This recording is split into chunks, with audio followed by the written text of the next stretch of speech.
Okay, so this is just my personal update about my personal weird health stuff in case it's helpful to anybody else. And not that anybody cares. I'm going to record it anyway, just for posterity's sake. So the last time I did an update video, which was at least over a month ago, I hadn't really been getting very many answers. I was having a lot of hand pain when I was waking up, in addition to my other weird neurological symptoms. And I had been thinking, well, am I getting gout? Like, because they had done an x-ray, my hand's bone structure was fine. They did tests for autoimmune. I did not test positive for autoimmune. I did not have any inflammation. All my lab work was perfect. Then they did a carpal tunnel study and my nerve conduction study was fine. Now I do have small fiber neuropathy, but small fiber neuropathy pain is completely different from joint pain. Small fiber neuropathy is like little buzzing and tingling and maybe a little burning. And it's not deep. It's kind of surface level, yet really annoying. And it can also, there can be like little electrical feelings. Whereas when you have joint pain, it's kind of like it's like an ache and it's deeper and it's not necessarily more noticeable. So I don't want to say acute, but there's something bigger about it. I can't quite explain it. It's just different. So I knew that I was having this joint pain was different from the small fiber neuropathy. It wasn't neuropathy that was causing this pain. And yet I was testing negative for all different types of arthritis. So what the heck is going on? And then I thought, well, maybe there's some sort of, problem with uric acid or some sort of, chemical problem. So they actually did test me for gout and I was negative for gout. It's like negative for everything. And then I had a brain MRI done because I have these other nerve symptoms and MS runs in my family. So they did a brain MRI and the brain MRI showed some lesions, which I already knew I had lesions. I had them the last time I had a brain MRI, which was 4 years ago. And I still have to get the old MRI to the new neurologist to compare them. He just wanted to see if there was any sort of progression, but I had, a not overly alarming number of lesions in what they call UBOs, which is unidentified bright objects. And the person who was looking at the individual scans said it's probably not MS. And my neurologist looked at it and didn't think it was MS. And so I was kind of back to square one. It was like, he said, well, this doesn't look like MS. There's a number of different reasons why you might have some lesions. And at this point, I just recommend getting an MRI done maybe every year or so just to check and see if there's any issue with them. So he didn't have any answers for me. And then I go back to my infectious guy because the MRI showed that I had a little bit of fluid in my right mastoid, the air cells that are by the ear. And I'd been having problems with this ear for like years now where it would be popping and it was clogged and then it was making me dizzy. And then I had been put on steroids for it in the past. So I was like, well, is it possible there's still a little bit of infection in there? But they didn't really want to put me on any antibiotics. But my integrative doctor decided to put me on some sufentanil. And I'm not a big fan of taking drugs, but it's like, if you think you have some brain inflammation going because there's a bacterial infection in your head, sometimes antibiotics is not necessarily a bad thing. So I took those for 2 weeks and didn't really do much of anything, but that kind of made me feel better. It was like, well, if there's some sort of lingering, whatever, hopefully that knocked it out. And so at this point, what's going on? And I didn't have any answers. And I'm thinking, oh my, all the doctors at Kaiser probably think I'm crazy. so am I gonna pursue this further and see if I can get an actual diagnosis or just continue to do the holistic stuff? The holistic stuff's really been helping me more than anything because, the antibiotics have helped. I do think I had some sort of bacterial infection when all this first started that kicked off the whole cascade of cluster fork going on. So there's a place for Western medicine, but it's really for things that really need it. And then ideally, if you can, use herbs and supplements and lifestyle changes. That would be my preference for myself as well as my clients. But I do see that there's sometimes when Western medicine might be advised. And this would be one of those times. If you think you might have meningitis, then yeah, I would use antibiotics. And I talked about this with my neurologist. I said, I think I had some sort of brain inflammation. I think I might have had meningitis or what's the brain version is encephalitis. Meningitis is just the whole central nervous system. You could have meningitis in your spinal cord, I think.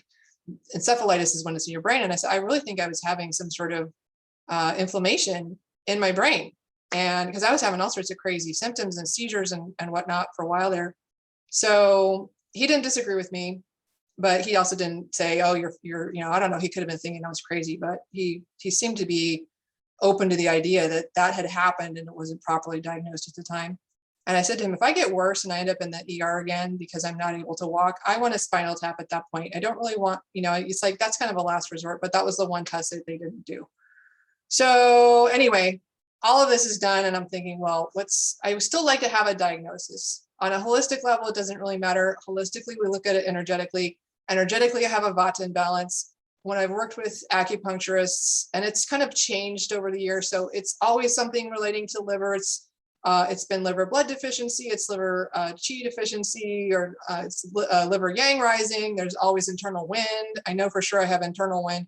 So there's different diagnoses that we would do in Ayurveda and TCM, and then there's the Western diagnosis. But I still think there's a value in getting a Western diagnosis, because having that, I now know what's going on in a Western sense. If I need to get something from a Western doctor for whatever the reason, if I have a diagnosis, then they're less likely to write me off as just having anxiety, which is unfortunately something that happens a lot with women in particular. When we come to a doctor and we say we have these symptoms, a lot of times they'll just, oh, you have anxiety. And of course, that can be counterproductive. So I wanted to rule out anything that might still be like a serious infection, anything serious and degenerative like multiple sclerosis. So if it's not those things, then what might it be? And no one had said to me, why don't you see a rheumatologist, Stephanie? Not one of the doctors. I mean, all my doctors are nice. I really like them, but none of them said, hey, go talk to a rheumatologist. You have hand pain and joint pain, go talk to a rheumatologist. Not one of them said that. So I had to email my primary care physician, and I had to send a couple emails because they're really busy. And I said, I'd like to see a rheumatologist. I have the hand pain is continuing, and also sometimes it's coming, I'm getting it in my feet now and in my other joints. And maybe the rheumatologist knows something that, this might make sense to them. So could I please have a referral to a rheumatologist? Even though I had tested negative for rheumatoid arthritis and et cetera, et cetera.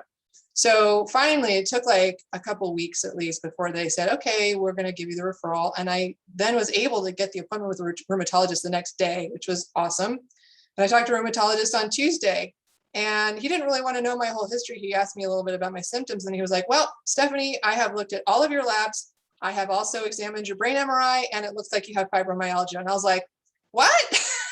Like, wait a minute, you're actually giving me a diagnosis? Like, really? Like, really? Because at that point, I didn't expect it. I was like, oh, it's just, he's going to blow me off or say, oh, you're just getting arthritis because you're typing too much, rest your hands. No, he was like, yeah, all your symptoms are very similar.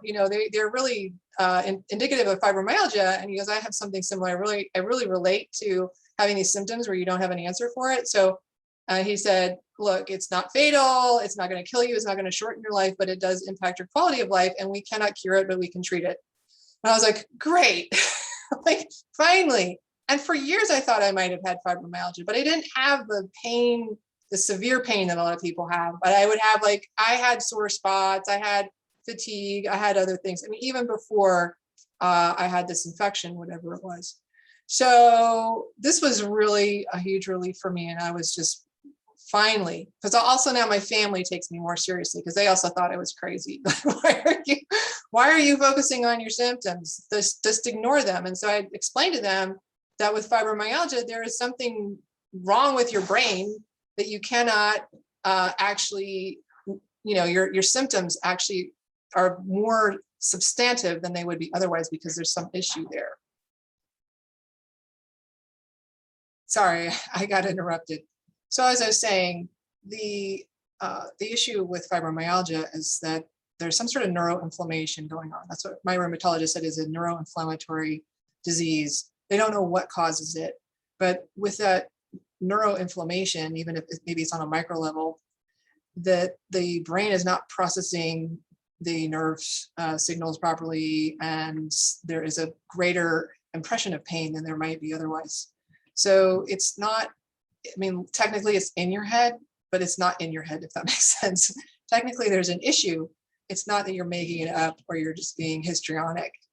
when you have this. And there's probably a whole host of other things going on, but what was interesting to me, and I just did some quick research on it. I already knew about it before this, but I didn't have like a full, like in-depth knowledge. I will definitely be an expert on this by the time it's done. But that's interesting to me is that when they would look at the muscles of people who have fibromyalgia, they wouldn't have any actual signs of like physical inflammation. And that was what was really puzzling me, because I was like, I'm having symptoms of inflammation the way I'm feeling, but when they take the lab work, I don't have inflammation. What's going on? It's weird, huh?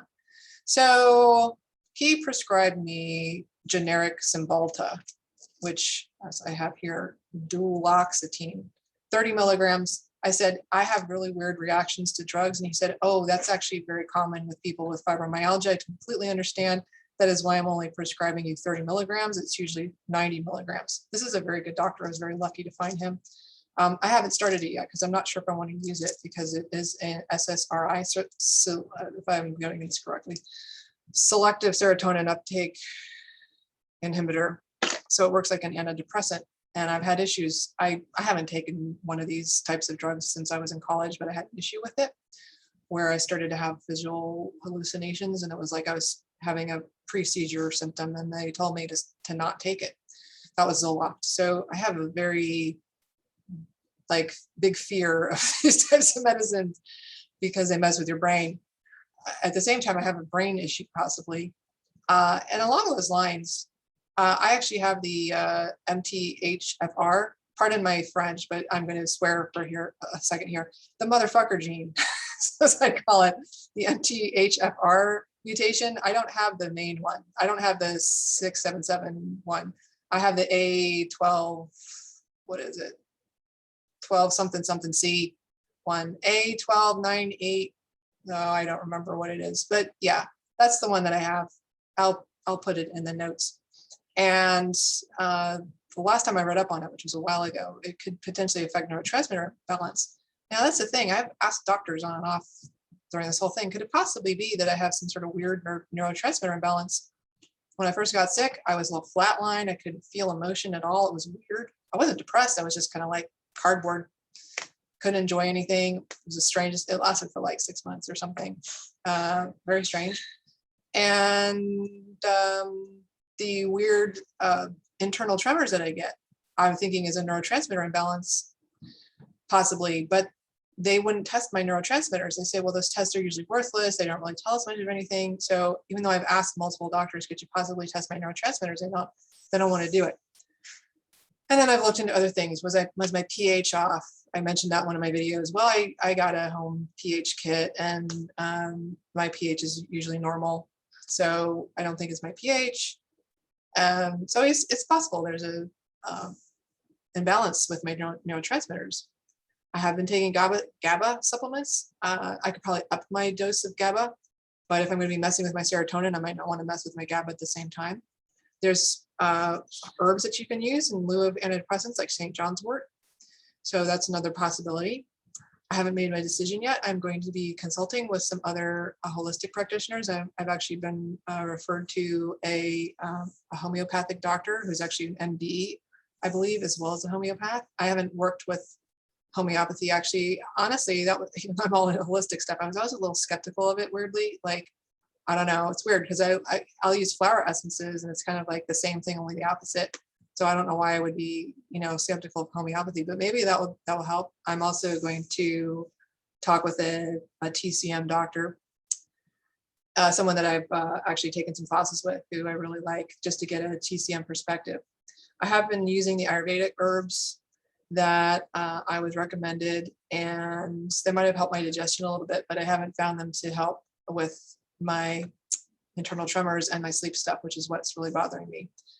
In fact, I think what I had been using before just on my own with like Gotu Kola and whatnot was possibly more helpful. I had stopped the Gotu Kola when I started these Ayurvedic herbal formulas. So I'm almost done with the Ayurvedic formulas. I'm going to just finish them out because I'm almost done. I'm probably going to start the Gotu Kola again. I'm going to be doing quite a bit of research on herbs for fibromyalgia and supplements. I know ashwagandha is helpful. I've already been taking that. I've been taking that the whole time. It's probably why I'm not worse than I am. And one thing I did get from the Ayurvedic consultation was to double my dosage of it, which I've been taking more of it. And I'll go back on the Gotu Kola for whatever reason. I think that herb works really well for me. I don't know why.